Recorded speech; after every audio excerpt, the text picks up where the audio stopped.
I'm going to record us. And we're still working out the Zoom account, so we might get kicked off after 40 minutes. I'm hoping to finish within that time. If not, you can log back in, but I hope to have this straightened out for next week. Sorry, I forgot to hit share screen.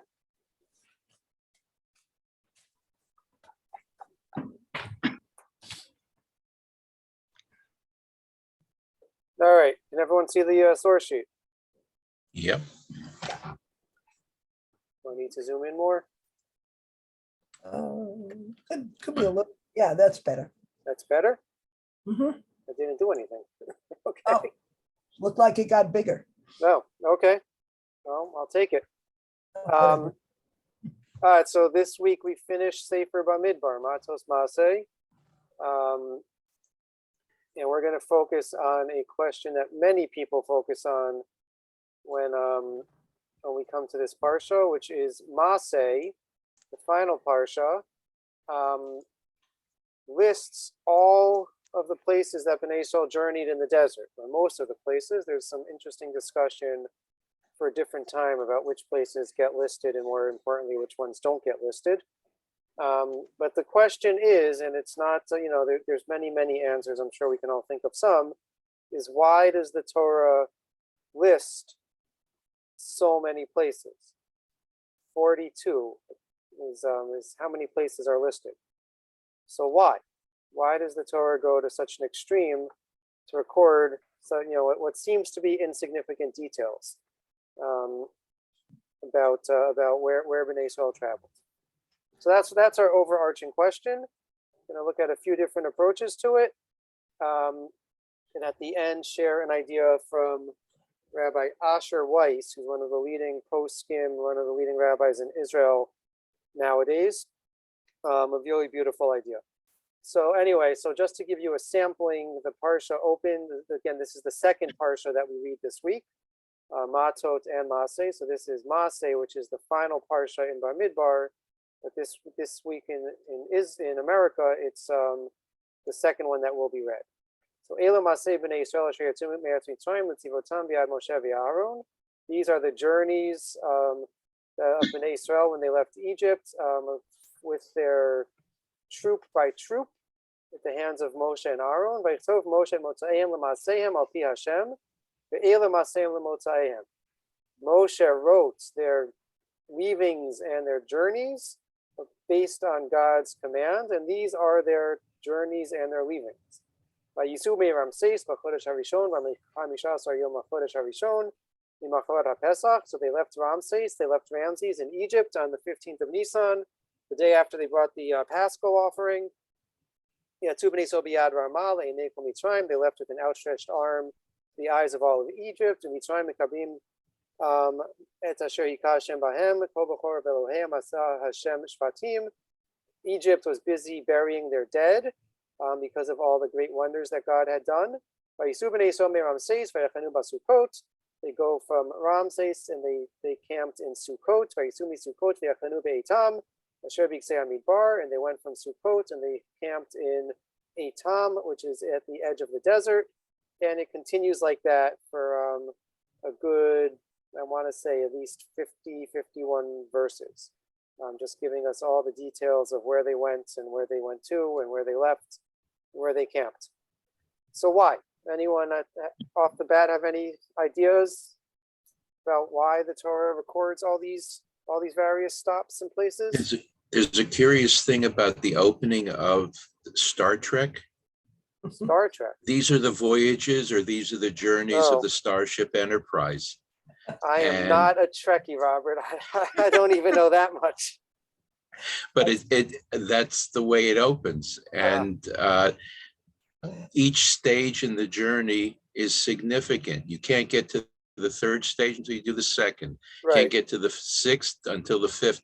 And each one is important. The term tzivot is used, the forces Tzivot Yeah, the Hashem, legions, the troops. the legions and so on.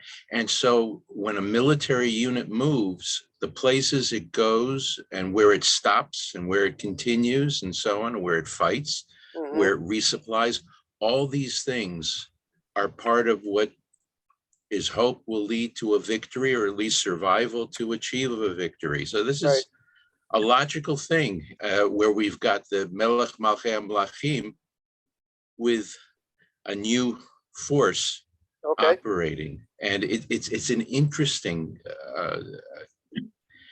It's humanizing in one way, and it's not humanizing in another. It's Okay. curious. Great. Yeah. Any other thoughts from the get-go? Well, it seems to me that it also gives it more depth. If you just said, they spent 40 years in the desert and you're done, Okay. you don't really get the sense of what it was like to go from place to place to place over 40 years. Okay. Good. Beautiful. Maybe it's not just about the destination, but about the journey itself. Right. So for sure, there's an element about that the journey and each step in the journey is important. Both for the details and also for the development of the nation. And we'll come there. Okay, so I wanted to start. There's a really, really fascinating comment by the Ibn Ezra, at least the way that it's read by the other commentators. It's not clear that you have to read it this way, but the Ibn Ezra writes as follows. Ela Masei, these are the journeys or the stages. Kasher chanu b'nei Yisrael be'arvot Moav, vayishvu sham chodashim, ad shebanu ha'arim haniskarim, lo zazu misham, ki macharei mot Aharon. Okay, so he's giving us the setting for where this takes place.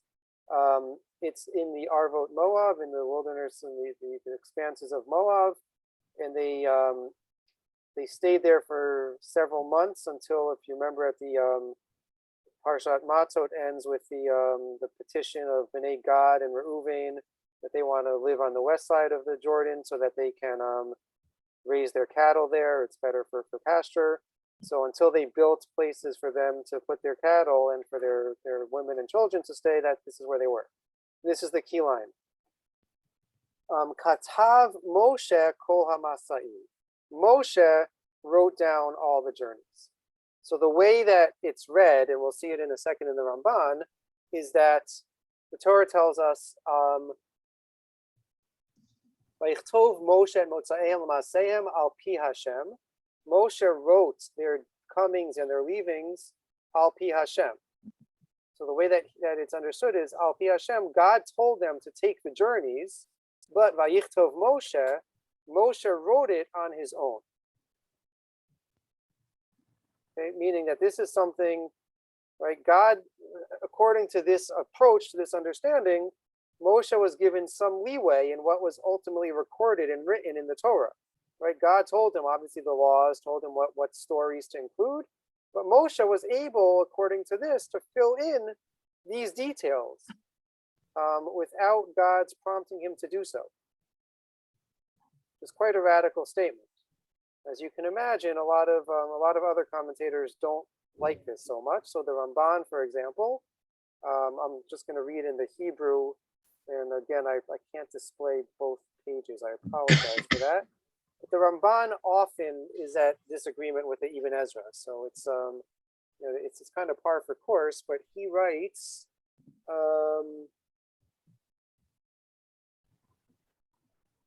Okay, he writes at the third to bottom line, Hine michtav hamasaot mitzvat Hashem hi, minata mim haniskarim, o mizulatan. Okay, so writing down all the journeys was at God's behest, for the reasons that he explains above, or for other reasons. Lo nitzgaleh lanu sodo ki al pi Hashem davak im vayichtov Moshe. Right? We don't know all the mystical, the secret reasons why God found it important to include them. But vayichtov Moshe, the phrase Moshe wrote, should be attached to al pi Hashem, according to God's instructions. Lo k'divrei Rabbi Avraham, not like the Ibn Ezra. Okay, so the Ramban tells us that for the Ibn Ezra, Ibn Ezra holds that Moshe wrote these of his own accord. The Ramban rejects that position and says that everything was written at God's behest. Okay, so it's curious and it's fascinating, right? There is discussion in the Talmud about the final 8 verses of the Torah, if Moshe wrote those, or how Moshe wrote about his own death. But this is unique for the Ibn Ezra to say that there's other details in the Torah itself that Moshe had some discretion about how to write them or whether to include them or not. It's quite a radical opinion. Any questions or thoughts on that? If you have a Talmud who is taught by a great Rebbe, and the Talmud studies with the Rebbe for years, Right. the Talmud, one hopes and one assumes, will end up learning the derech, the pattern, the way in which his Rebbe thinks, responds, and after a certain point of immersion, complete immersion, a person might be fortunate enough to be able to know what his Rebbe would say regarding a particular circumstance and how to respond. There's certainly a notion when it comes to Torah and to halachic observance that we are supposed to be able to get to that point of, right, v'halachta b'drachav, to imitate God's ways, right? Not only to, what we're told God does, God clothes the naked, God cares for the poor, but to kind of intuit what it is that is the Ratzon Hashem, what is God's will. So so there is certainly, Moshe had a very intense, intimate relationship with Hashem. So maybe Moshe kind of knew that this is something God would want included. That's a really nice thought. Rabbi? I can't help but compare this with the beginning of Devarim, where there's also a list of places. Right. And they have these kind of strange names, and people are always trying to figure out what they refer to. And there are some very good answers to that question. But when I read this and it says Al Pi Hashem, it means to me that Hashem may have chosen particular names for Moshe to write down. Right. For example, there is one in verse 10, I think it is, or excuse me, where is it? Verse 18, where it mentions not only Chatzerot, but Ritma. Yeah. And that's not in Shmos, but it is here.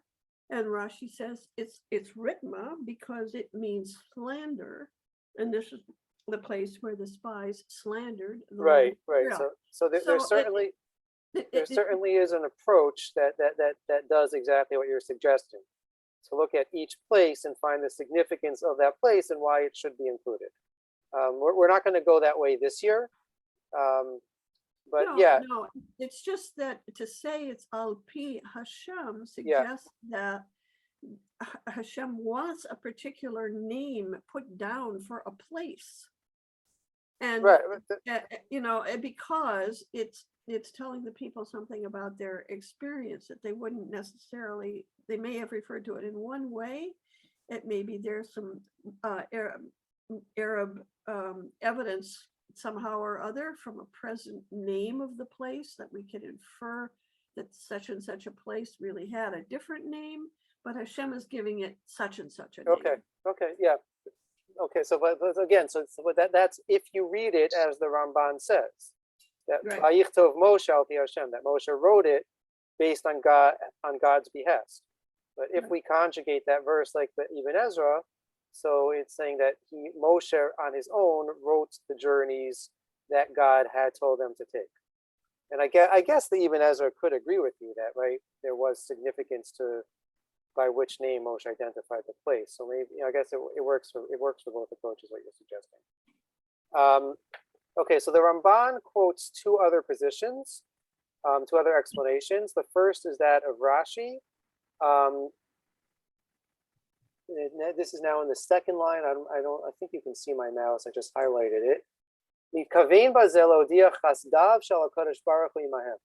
So the reason why, according to this approach in Rashi, that all these places were recorded is to show God's kindness to Bnei Israel. Even though God had decreed that they have to wander in the desert for 40 years, don't think that they were constantly on the move, and that they had no rest for all 40 years. Over the course of 40 years, they only moved 42 times. Moshe Katav Harav Rashi, as Rashi says. Right, in Rashi, if you look in the Rashi, it says even that a good chunk of those were in the first year before the decree, as they were literally leaving Egypt and fleeing. So if you think about it, over the course of 40 years that they got up and moved 20 times, 21 times. So Rashi says that it was recorded in order to show the kindness that God bestowed in Israel in the desert during their wanderings, that they weren't troubled to have to leave to move so often. And then the Ramban quotes the position of the Rambam of Maimonides. Rabbi Moshe V'Hosif Harav, the Moreh Nevuchim. The Rambam adds in the Moreh Nevuchim, and he says that each place was spelled out. I'll show you the English. That each place was spelled out in order to show the miraculous existence that Bnei Israel had in the desert. That one might have thought that if the Torah just says that they had to, be in the desert or be without a permanent home for 40 years, well, maybe they were in a city, maybe they were in civilization. It wasn't like they were up at sleepaway camp. Everything was nice and comfortable. So the Torah tells us these places, which are really desert wayward places, in order that we should appreciate and everyone should know that they really were in desert, desolate places, and that it was only because of God's miracles that they were able to survive and get to the next place. So that's the Rambam, that's Maimonides and the Moreh Nevuchim. When I think about the word wander, I think about walking aimlessly around. Okay. Were they focused on a goal destination? Or, each place where they went, was it preordained by Hashem that they're going to land at each of these places for a certain amount of time? So like if you're taking a road trip and okay, we're stopping in Connecticut, we're staying at this hotel tonight, and then we're moving on. That's why I just wonder, the term wander. That's a perfect transition to the Malbim. Thank you. Couldn't have planted it better. The Malbim says as follows. Hatam Masei Kadosh Baruch Hu Yisrael b'midbar b'ayim shana v'yichnisam l'Eretz Yisrael tekef. Right? So the Malbim has a fundamental question. It tells us their journeys from Egypt. But wouldn't it have been more appropriate, as Cheryl suggested, to tell us these were their journeys on the way to Israel? Right? It should be focused on the ultimate destination. Why does it tell us only where they were going from and not where they were, where this was all intended to get to? So the Malbim says as follows, and we can think of many other explanations, I'm sure, along this line of thinking.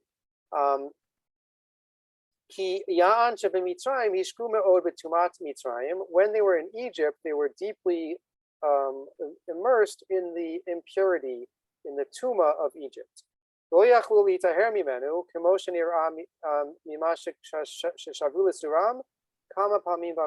was very difficult for them to remove the impure influence of Egypt, as we see time and again, that in the desert they go back to their bad, we'll call it their evil ways. The Alkain Hichniam Bamidbar Arba'im Shana V'Savru Kama Tzlaot V'Nivchenu B'Kama Bechinot V'Nitzofei Tzeruf Achar Tzeruf Achi Taru V'Chalifu Simlotam Hatsoim V'Lavshu B'Yigdei Kodesh. And so therefore God had them wander for 40 years in the desert, and they suffered and they went through many tests and trials and tribulations in order that they could eventually remove the clothing, the cover of Egypt, and put on holy and pure clothing. Okay, so that it really was according to this approach, more about the journey from Egypt. Before they could focus on going to Israel, they had to fully remove the Egypt from them, and that's why he says that they went that it's all recorded to emphasize how difficult the process was to remove that Egyptian influence. There's a problem with that explanation. I think the question's a great question. Why doesn't it say on their way to Israel? Anyone think of a problem with the Malbim's explanation?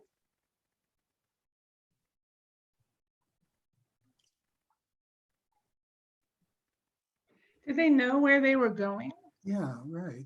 Where Yeah, they so were they- headed? They knew they were leaving Egypt to get away from the Egyptians and get out of slavery, but did they know where their destination was? Okay, so Any of them? that's one good question. Yeah. The other question is, the 40 years was not part of the original plan, right? So to say that How do you know? How do you know? because God told us. The 40 years was punishment for the spies. Mhm. So And it had to be long enough for a whole generation to die out. yeah, right. So since that wasn't part of the original plan, it's a little bit hard to say that this 40-year journey was necessary to remove Egypt. So he might say, oh, well, they could have gone to all these stops in a condensed amount of time, or maybe only after the sin of the spies was that proof that they really needed a more intense purification process. But it wasn't part of the original plan. So there's a bit of a hole in that position of the Malbim. But anyway, moving along, there's a second explanation that Rashi brings, and this turns into quite a fascinating, beautiful idea from Rabbi Asher Weiss. So Rashi, we already saw the first explanation, which was that it was to show the kindness of God, that they didn't have to travel so much. Maybe even that it wasn't burdensome, but it was even nice. If you're in the same place for a year, for 2 years, it's nice to get a change of scenery. So it was a chesed, it was a kindness that God did for them, that they didn't have to wander all the time, and maybe also that they got, they got to experience a little bit some different places. The second explanation of Rashi,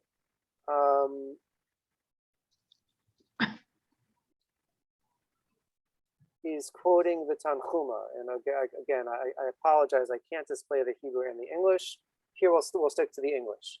Rabbi Tanchuma gave another explanation of it, a parable. It may be compared to the case of a king whose son was ill, and whom he took to a distant place to cure him. When they returned home, the father began to enumerate all the stages, saying to him, here we slept, here we caught cold, here you had a headache, etc., etc. Okay, so someone want to summarize what this approach is saying?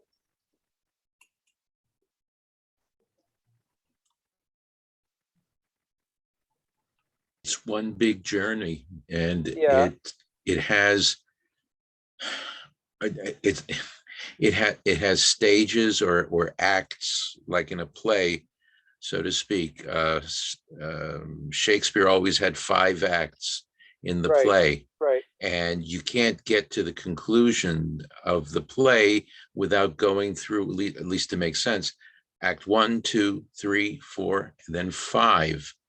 Well, it's not only to about the achieve it. steps, but it's also, right, I think conventionally it's understood that, sort of after you've been through the journey, you need to kind of reflect back on the experience, right? That, okay, so maybe in the moment it's hard to appreciate that this is where we spent the night, or this is, that oh yeah, I remember in this parable that I wasn't feeling well at this point. So, kind of like at the end, reflect back and what the experiences were. It makes it less miraculous and more lived experience, I Okay. would suggest. Okay. So if Asher Weiss raises a fundamental question on this parable from the Tanchuma, I wonder if anyone's able to pick up on a difficulty. Admittedly, I've read this Rashi for many, many, many years and never even thought about it. Many great commentators don't seem to pick up on the problem either. There's a logical problem with this parable.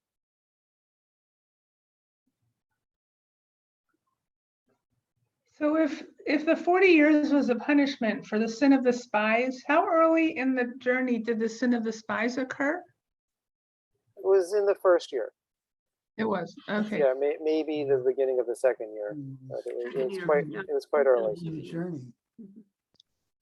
Okay, so the parable is there's a king whose son is sick, right? And so they have to travel. You know, in Baltimore, a lot of people come from all over the world to get treatment at Johns Hopkins.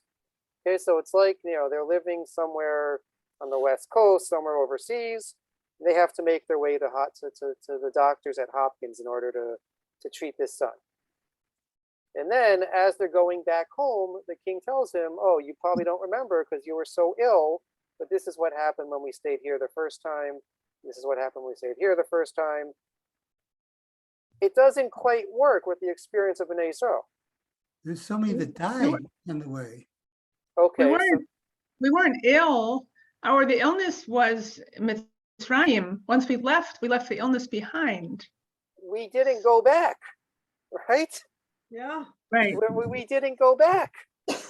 We're not allowed to go back to Go Egypt. back home. Yeah. So how does it's, you know, it's a nice story, it's a nice analogy, but how does it make sense with what actually happened in the experience of Bnei Yisrael? That's the question that he asks, and he answers it with a beautiful thought from the Baal Shem Tov. And this idea, the Baal Shem Tov was the founder of Chassidut, and it gets echoed in many other Hasidic commentators as well. The Baal Shem Tov basically says as follows. He says that on both the level of the nation and the level of an individual,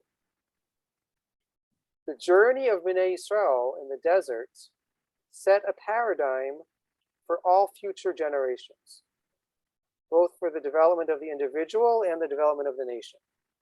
That it's not the proper way to that. Sorry, let me spread out a little bit more. When a person is born, and you can read this inside, when a person is born, that is, right, when they emerge from the mother's womb, that is seen as Yetziat Mitzrayim. That's their exodus from Egypt. And then during the course of life, they go from stage to stage. You know, first your child learns to sit, to walk, to speak, to toilet train, to, you know, go to school, to read, to write, you know, to go away to school, to get married, build a family, etc., etc. Each stage of life is paralleled to one of the stages that Bnei Yisrael went through in the original journey from Egypt. Okay, so that's true for an individual. These 42 stops that Bnei Yisrael made are setting a paradigm for what the life of Jews in future generations is going to be. So when we're going through our life experiences and challenges, we should get comfort by the fact that our ancestors have been in similar situations, or at least spiritually, mystically speaking. Whatever challenge I'm facing right now, be it a challenge in work, be it a challenge in family, be it a challenge, whatever, you know, one of the stages of Bnei Yisrael should parallel that. And so I can get comfort in the fact that this isn't a new and unique challenge, but it's something that others have been through before me. And that's true in the development of the nation as well. So when we're now in the 3 weeks, when we were exiled from Israel, from Jerusalem, when the Beis Hamikdash was destroyed, we can take comfort in the fact that whatever travels, whatever challenges we faced as refugees were already experienced by our ancestors. That's what the Baal Shem Tov says. Okay, it's a very powerful, beautiful idea. But Asher Weiss builds on that idea. And he says, not only can we get comfort and continue to have proper faith in God, despite the challenges that we may be experiencing, because we can point and say that this is something that happened to our ancestors, or there's some parallel to what happened to our ancestors. He says, but we also were strengthened by those experiences, right? As we've all been saying, the journey, each step of the journey builds on our national character. So he gives quite a fascinating example. Because if we look at the experience of the Jewish people, we are living a life in Galus, or our nation is in exile. And yet there's been so many positive developments. The example he gives over and over again is the Talmud. The developments of the Talmud, right? Where was the Talmud developed?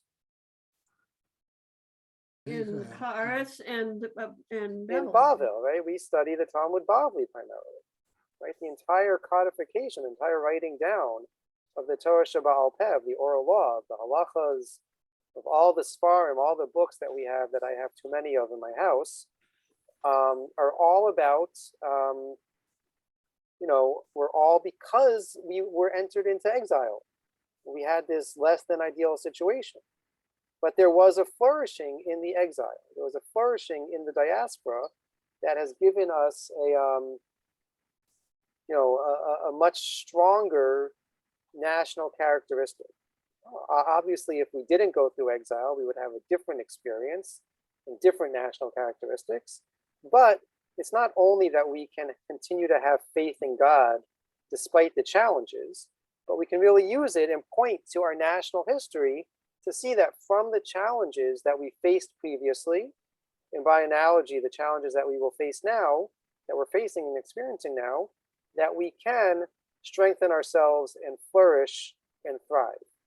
So he says the reason, right, the way that the analogy in Rashi works is that when the king goes back with his son, says, this is where we stopped, this is where your head was bothering you, this is where you were cold, saying that the Nimshal, we should be reading that the king going back is us going through the challenges of life.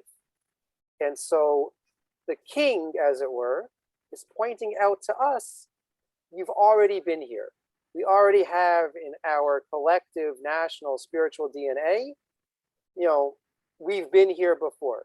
We faced this challenge before, maybe not in exactly the same way, maybe the details were slightly different, but fundamentally, we've faced this challenge before, and we've emerged from it stronger.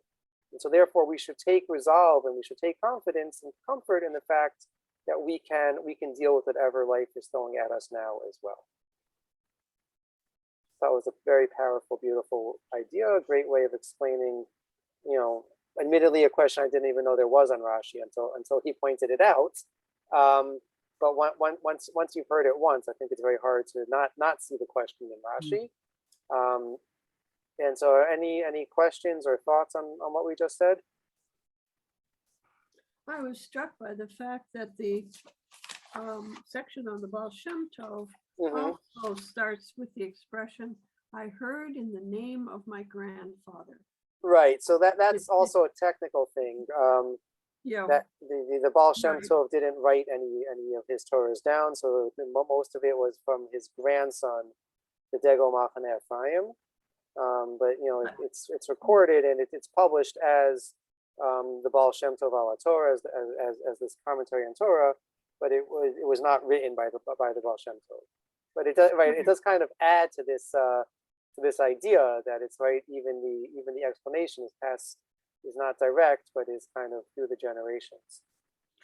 Right, and it also made me think of the king whose son was well. So you have that kind of loving relationship between a parental figure, some sort, and the next line in the tradition. So beautiful. I thought that was a very nice echo there. The other thing is that when the Rebbe addresses this, of course, he brings the Baal Shem Tov first, Right. But the a summary of the Rashi is also in the interpolated text. But I like the way he uses the word setback in order to explain the difficulties of things in the wilderness. Okay. They were a setback, and Right. they are the result of wrong choices, but nonetheless, they don't mean the end for the Bnei Israel, even though we lost a generation.